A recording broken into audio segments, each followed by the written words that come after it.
Understanding Humanities channel, or UH. I'm Marloes Krabbe, and this is Samantha Swift. We are here to report to you live about the starting destruction of the Buddhas of Bamiyan. Sam, can you tell me a little bit more and our viewers about the situation? Thank you, and yes I can. The Buddhas of Bamiyan are being threatened by the Islamic extremist group, the Taliban. These Buddhas are part of the rich cultural history of Afghanistan. The two Buddhas were built in 507 and 554 AD. The larger of the two measures 165 feet and is called the Buddha Vairocana. Vairocana is a Sanskrit word for illuminator. Yes. And the smaller one, while no less impressive, is 120 feet tall. It is called the Buddha Shakyamuni, Muni meaning wise one, and the first part, Shakya, is derived from the historical Buddha figure, Siddhartha Gautama. The destruction of these Buddhas is not only a loss to the Buddhist religion, but to the entire world. These figures tell a story of the interesting past of the Afghan area and were created more than 15 centuries ago. The ongoing destruction by the Taliban is not only a political loss for the fight against terrorism, but a historical and cultural one as well. We have a Buddhas of Bamiyan expert in Afghanistan near the location of the Buddhas. Greg, can you tell us a little bit more about the situation, as well as the Buddhas themselves? Thank you, Marloes. The outpouring of support for the Buddhas has not deterred the Taliban. They have spent the last few days attempting to destroy the statues with anti-aircraft and tank fire. However, this has not succeeded. The Taliban has threatened locals in order to get the manpower necessary to destroy these ancient relics. Afghan men from surrounding area are currently drilling holes and planting dynamite charges in the gaps to blow up the two Buddhas. It is as if the whole world has been holding its breath since February 26th, when the Taliban leader, Mullah Muhammad Ammar, announced the planned destruction. Despite pleas from individuals such as United Nations Secretary General Kofi Annan, the Taliban has not stopped. Adding to their list of destruction, several movable statues of the Buddha from the Kabul Museum have also been destroyed. Greg, what can you tell us about the motivation behind the destruction? The Taliban's foreign minister, Wakil Ahmed Matawakil, has said that while we do admit the relics were the cultural heritage of Afghanistan, but now they are a part of what contradicts our Islamic beliefs and we would not like to have them anymore. Additionally, this ongoing incident is part of the Taliban's newest fight against idolatry, very similar to the iconoclast controversy of the Byzantine Empire, believing that worship or appreciation of these cultural phenomena is blasphemy. However, some of the Taliban's allies have spoken out, claiming that these actions could create a large backlash against the whole Muslim world. It is a complex situation right now in Afghanistan, and it does not seem to be ending anytime soon. Now that our viewers know what is happening with the Buddhas of Bamiyan at the moment, can you tell us a little bit more about the figures themselves?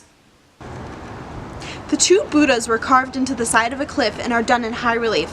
The area around the heads of the figures is, or was, used for a form of worship called circumambulation. Circumambulation is the act of walking around a reliquary mound, dome-shaped structure, or the image of the Buddha. It is common practice in the Buddhist religion. It is also interesting to note the combination of curly locks and flowing robes, both characteristics of ancient Greek statues of the Hellenistic period with cultural matter of India at the time. The duality is a testament to the trade of ideas and goods that occurred in this area more than 1,000 years ago. The area of Afghanistan allowed for Buddhism, Hinduism, and later Islam to connect and collide. Those interested in Asian art are outraged due to the incredible rareness of the sculptures.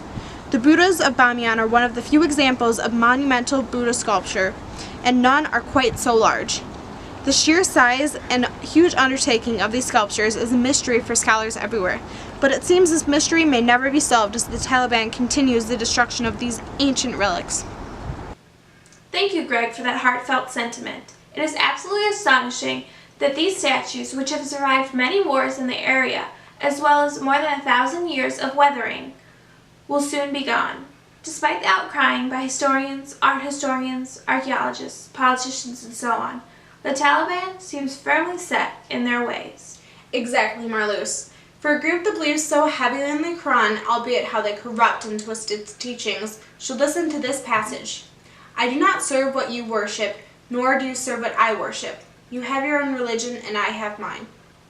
It is catastrophes like this that the world learns from. The support from the United States, Germany, Russia, India, the European Union, and even Pakistan, one of Afghanistan's greatest allies, for the Buddhas of Bamiyan may lead to a new unity between the people of this world. Together we can stand against this cultural crime and prevent future actions like this from the Taliban.